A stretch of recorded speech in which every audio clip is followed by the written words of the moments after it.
Hi Math 6-5. This is the video for lesson 79, which is located on page 407 in your textbook. If you have not already, open up your test and worksheet book and go to time test H, which is on page 156, and take that time test and have your parents grade it. Okay, so you can stop the video and go do that. Then come back and we're doing lesson 79, page 407. The practice problems in our book are on page 409. So we're going to go through and do a little bit of review before we jump into the lesson, because that'll help us understand what the lesson's trying to teach us a little better. Okay, let me adjust my camera just a bit. There we go.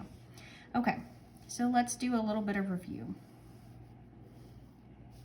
All right, so the identity property of multiplication. So we've talked about that before, and as a reminder, the identity property of multiplication is when a number is multiplied by 1, the value of the number doesn't change. That's a whole lot of words, but let me show you an example because I know you know what that is. Here's your examples. When a number, like 8, is multiplied by 1, the value of 8 doesn't change. In other words, your answer is 8. 8 times 1 is 8. Any number times 1 is that original number. Even if it's a number like 102 times 1, it would still be 102. That's called the identity property of multiplication. Any number times 1 equals your original number. Okay, so let's review a little bit more. We are reviewing fractions that are equal to 1. Okay, we remember that when we have a fraction, remember the top number is called the numerator and the bottom number is called the denominator. I'm going to use that term a lot, so we have to remember it in our fractions. Fractions that are equal to 1, when the numerator and the denominator are the same number, which you'll see here, 2 over 2, 3 over 3, 4 over 4, 5 over 5, 12 over 12, 29 over 29. So the numerator and the denominator are the same number. All of these fractions equal 1, even though it's very different numbers. All of the fractions, because the numerator and the denominator are the same, it equals 1. Even if it is 29 over 29, that's equal to 1. Okay? So we have to remember that. And we're going to go forward and use that to do something called equivalent fractions. Now, equivalent is a big word. When I hear the word equivalent, I just think equal, okay? Because that's much easier than equivalent, right? So, equivalent fractions, the definition of it is different names for the same fraction. So to find equivalent fractions, we multiply a number by different fractions that equal 1. It's a whole lot of words, but I promise you, y'all can do this. Let's look at what that actually looks like. It'll make more sense once we get into it. So we're going to use fractions equal to 1, which we know that means the numerator and the denominator are the same. So let's see what that looks like in practice. Okay?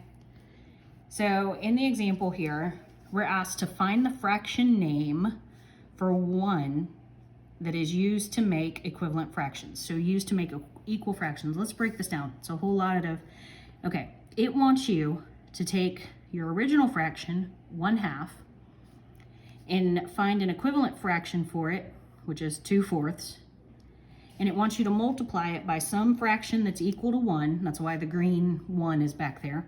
But we're looking for the fraction you would multiply that by to make 1/2 equal to 2/4, okay? So when we do that, we ask ourselves, we start with the denominator, 2 times what number gives me 4? And I know that that's 2. 2 times 2 is 4. So now, in order for this fraction to equal 1, my numerator has to equal 2 also, right? Because 2 over 2 is the same as 1.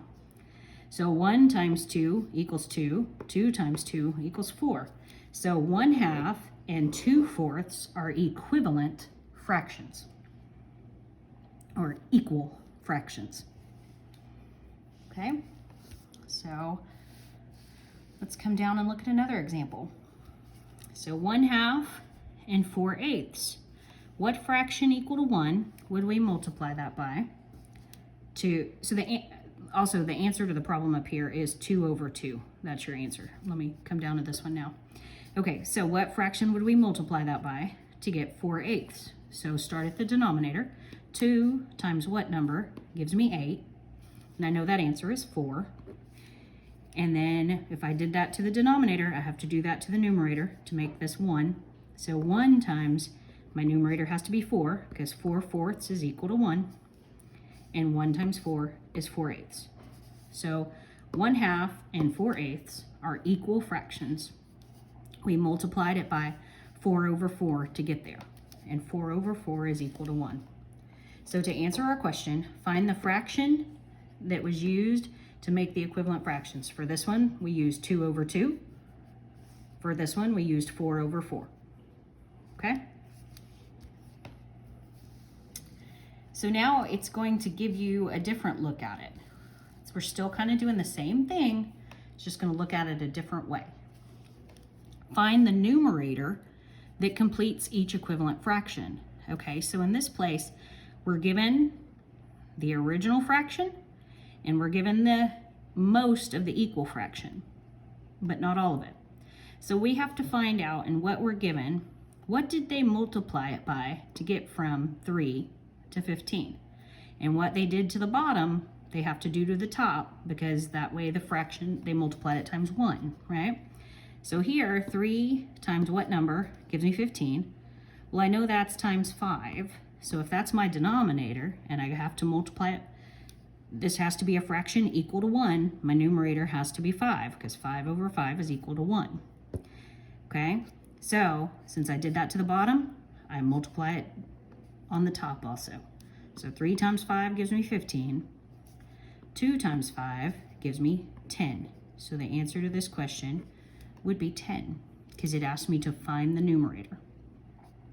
Okay, so another look at that would be 2/3 times some fraction equal to 1 gives me some number over 15, some numerator over 15. So I can look at again, and did I write that twice? Oh, you know what? I just got on what I did. Okay, so I was gonna work it out down here. Sorry about that, guys. And my answer would have been 10, because I'd have said 3 times 5 is 15, and 2 times 5 is 10. So here, my answer still would be 10. I just showed how I used this fraction equal to 1. I forgot I had done that. So I answered that problem twice. No biggie. Okay, let's look at it a different way. So back to, now this one's kind of a word problem here, story problem. So we're gonna write a fraction equal to 1/2 that has a denominator of 6. Then write a fraction equal to 1/3 that has a denominator of 6. What is the sum of the two fractions you made? So there are a lot of pieces to this problem. So we're going to take it sentence by sentence and go with what it gives us, okay? Sentence by sentence. So let's start with our first sentence. Write a fraction equal to 1/2 that has a denominator of 6. So what does it give me? It starts out with, it gives me 1/2 right there. And it wants me to write a fraction that's equal to 1/2 that has a denominator of 6. So I know 6 is going to go down here in the denominator. And that's how I set up the first part of my problem.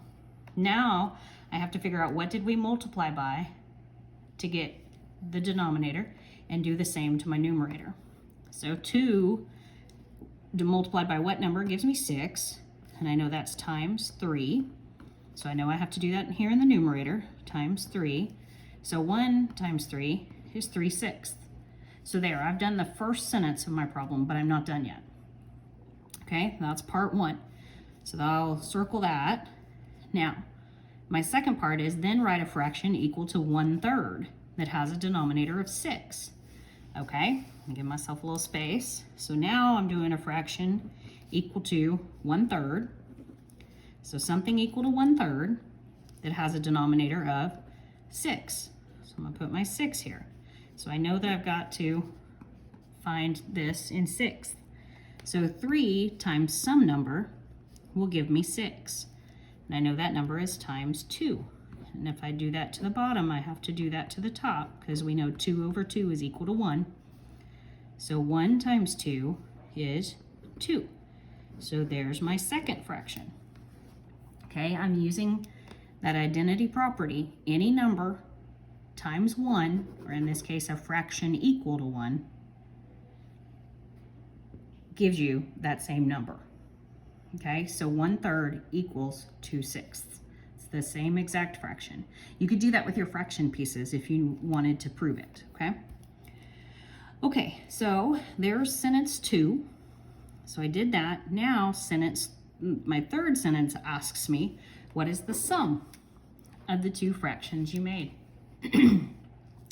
Well, I know that when I need a sum, I'm working with addition.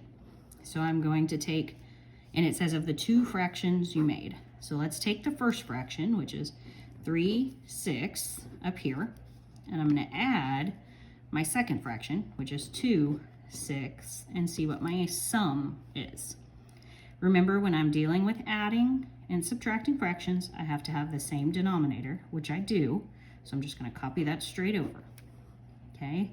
You don't change it when it's the same for adding and subtracting. Then I add my numerators. 3 plus 2 is 5. So my final answer would be 5/6. Okay? Here's another example of a way that we can use equivalent or equal fractions. Write 3/5 as a fraction with a denominator of 100. Then write the fraction as a percent. So this also has more than one part to it. So the first thing I need to look at is it gives me my fraction of 3/5. So I'm going to write that down.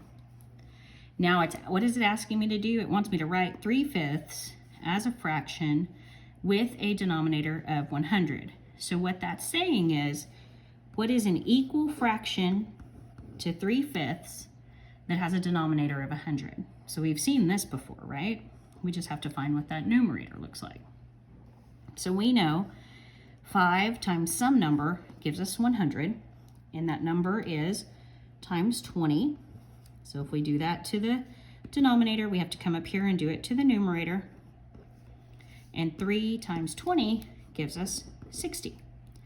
So there, 60 over 100 is the first part of our answer. Write 3/5 as a fraction with a denominator of 100. So 3/5 and 60 over 100 are equal fractions. Okay, part 1. Now part 2. Write that fraction as a percent. We know percent, if we break that word apart, per meaning out of, and cent, 100.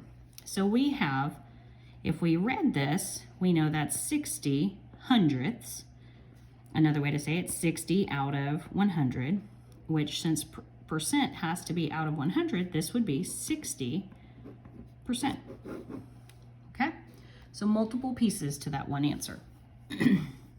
All right, so this is for lesson 79. Your practice problems are located on page 409.